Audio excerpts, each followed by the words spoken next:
Welcome back. It's been a minute, hasn't it? I've gone down a really weird path over the last few weeks, and that path leads me straight to the weird and wonderful world of forgotten Sky Digital accessories from distressingly 25 years ago. I fired up my Facebook Marketplace time machine and I gave it the directive to go and have a rummage in old Uncle Rupert's rucksack.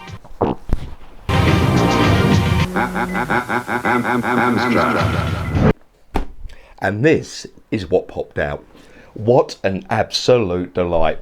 Now, yes, it's just a keyboard, and I'll promise I'll try very hard to make sure this video doesn't outstay its welcome. But stick around because it might not be quite what you're expecting. Well, I suppose it might be. Who knows? Now, if you're a regular viewer, you will have noticed something's changed. I've got a new set. There is loads of geeky stuff on here. If you see something you find interesting, stick a comment down below, but please don't be too harsh on poor old BC here. If you had a bottle of Listerine wedged up your grundle, your tongue would poke out like that too.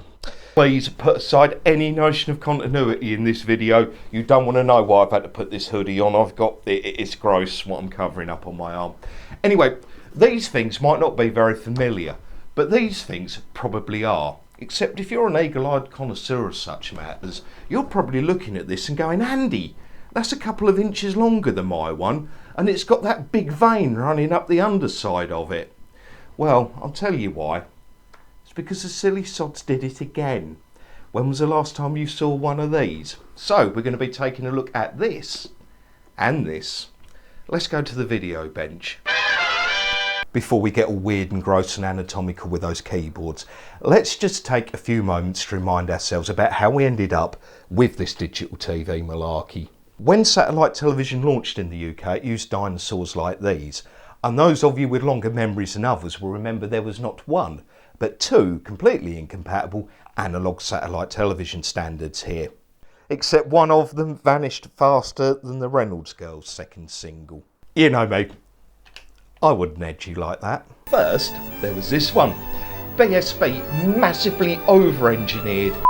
Oh, hey there, it's me from the edit. I've had to do a picture-in-picture because that looked great in the camera, but crap on the screen, so time for the helmet. Oh, and if you want to leave an indelible mark on my helmet, details at the end. Anyway, let's crack on. Using the Bonkers Max system, the sharpest analogue picture that money could buy, but it was so complex and expensive it was murdered before it even got going. And then there was this, the Sky analogue system, massively under-engineered, held together with tape and hope. It worked sort of, unless you wanted to watch anything bright yellow, for example. But yeah, it did just about work, but the picture quality was absolutely cack. Now, as we approach the end of the 20th century, people started wanting more from their televisions. More channels, more choice, better pictures, and actual interactivity, rendering these old dinosaurs complete and utter skip fodder. But if I could find the remote for that one, I can make that display say titty bums. And deep in our heart of hearts, we know which one of those things actually matters. The brave new world of digital television starts erupting all over the planet, right? And in 1998, along comes Uncle Rupert's revolution, Sky Digital. Now, this is just basically MPEG-2 and DVB-S doing that Two Kids in a Trench Coat act, but it was a marked improvement on these, and it looked just about like a DVD if you squinted a bit and didn't look too close to your telly. But here's the thing, these are little more than radios.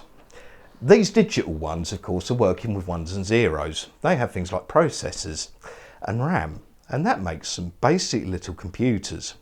And if there's one thing we know about computers, it's that you can make them do things.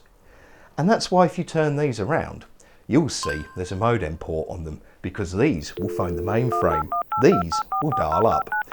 And that makes things a bit more interesting, but we'll come back to that. So here it is, nice and close up.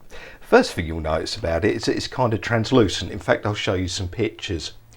Also, I did open it up and this thing has a lot of IR emitters. It is going to be giving everyone in the room a really good IR bukkake when this thing gets going. So, you have your standard QWERTY keyboard. your normal Sky, can't see it there, your normal Sky remote buttons as well, like your colour buttons and your navigation buttons here, as well as all of those normal Sky buttons up the top there. You are going to ask me what the keys feel like, because I know people like keyboards. Well, it's a standard membrane dome keyboard, and if we pick any random one like over there, it's their insistence that this was a good idea, I find quite amusing. The other thing on the back of it, it's got these nice fire tunnels, so because this was designed to be used on your lap, it's nice and comfortable. Oh really? Do I have to explain that? That's going to need a long shot, and I'm wearing shorts. Right, okay, fire tunnels. Sits neatly upon the fires for use.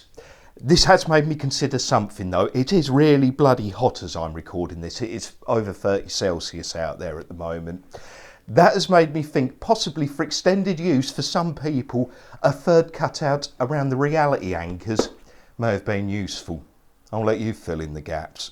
Massively reduced overheating potential with this one, unless you have a very, very short torso. As you can see, it is a bit longer than the normal Sky remote. I know this one's got the plus buttons on it. I am not buying any more bloody Sky remotes to make this video for a comparison. Sorry. And here's the great revelation you've all been waiting for. That hinge is open, revealing a full QWERTY keyboard, as well as a few other buttons you might need while you're banging out emails on it. But there is something very interesting they've done here, and it's really quite smart.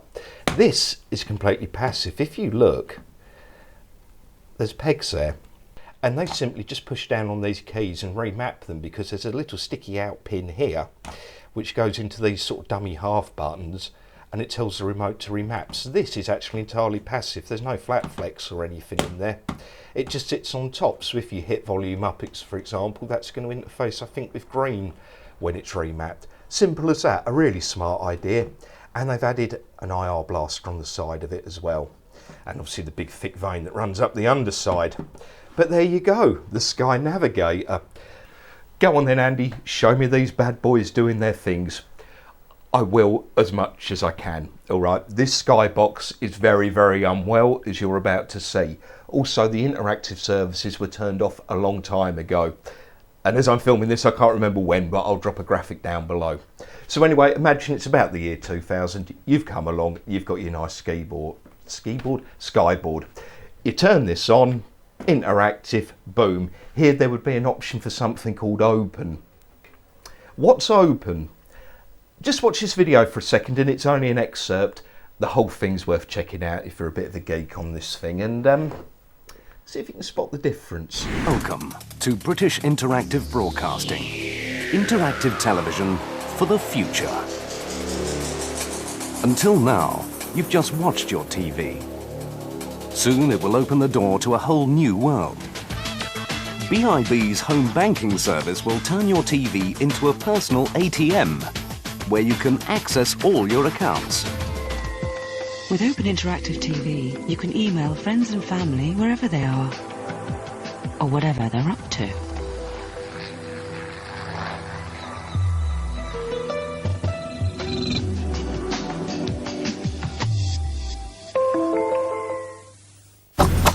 Yes! Mom! Mom! Mom, Steve just asked me out. Email just in. Today, Jade was asked out on a hot date by Steve. Mom, tell him he's reading my email. Louis! Report suggests Steve must need glasses. Open. Don't just watch TV, use it. We'll talk about the Open Sky British Interactive Broadcasting relationship another time if you're interested. Drop me a comment down below and we can definitely talk about that, because it really is quite interesting. Not being able to show you these pair working with that would have been a bit of a letdown. That would have been like giving you a 10-minute techno hand shandy, getting bored and just wandering away. Techno hand shandy, getting bored and just wandering away. I'm not like that. My noggin started jogging. Let's head over to my mainframe. Okay, let me talk you through what I've done here. Here, there is an ESP32 with Bluetooth keyboard firmware on it. connected to that IR receiver on the desk there, which means if I swap these over, I can now use this for the PC. And if, like me, you find yourself without a romantic partner at the moment, you can go to GitHub, download it and compile it yourself and have fun in your own time.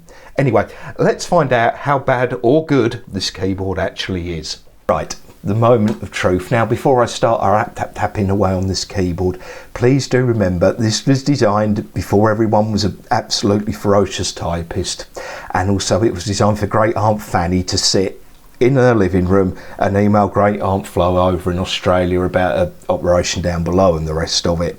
It is not a serious pro keyboard, 5 tunnels or no. But let's just see what happens. What is this key? Yeah, I think you already get the idea. IR is not very good at fast typing. Let me slow right down and see what this thing is like to type on. I think that gives you an idea, and it feels absolutely minging under the fingers, but if you really do insist, you can use this. That was absolutely harrowing, but wait kids, there's more, remember. Let's see if that one's as glitteringly shit. Now obviously this is a bit more of a hunt and pecker, but if we do, believe it or not, this one actually feels better to type on, probably because it's a bit slower. But what is this keyboard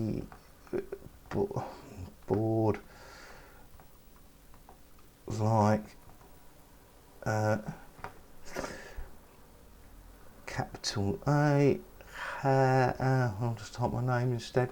Look, yes, you can get it to work, but why on earth would you? But there are more exciting things to talk about. I did not expect that one to be better, which probably demonstrates how truly dreadful this keyboard is. 5 tunnels or no. Anyway, we've got these colour buttons here, right?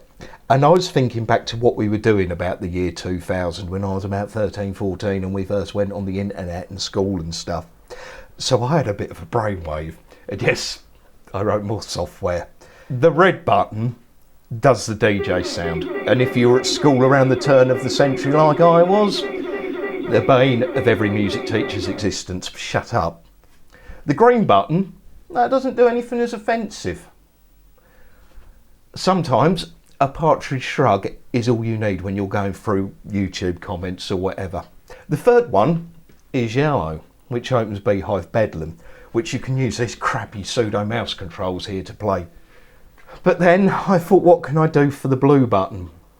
And then I thought, what about turning the air blue? Now this may be a forgotten reference, but anyone that went to school around the time I did will remember there was something called Buffy's swearing keyboard. Oh yes, we engaged childish mode. Nah, xylophone buggery. I think it's time we went home, isn't it? And that's your lot for this one. Short, sweet and slightly translucent. This is just the first in a little series I'm doing on weird and wonderful Sky accessories. So if you enjoyed this, stick around, it only gets more bizarre from here. Thank you so much for watching. I hope it raised a chuckle or two. I've started a Ko-fi, coffee, however you say it, and I've set the donation for a one-off to exactly the price of the pint of a cheap lager in my local Wetherspoons. Anyone who buys me a pint, you'll leave an indelible mark on my helmet, and I know you're itching to do that. Otherwise, do me a favour and tickle the bits down below, but remember the golden rule. Don't click the bell. You've got enough white noise and distraction in your world without this helmet adding to it. But regardless if you're going to tickle the bits or not, this shizzle is really... bollocks, I'm just going to keep going, we're at the end now. That shizzle is quite rare and weird. If you're in a group where people talk about things like that, please do share this video around. It will do me a massive solid. Thanks so much for watching, and I'll see you in the next one. Cheers.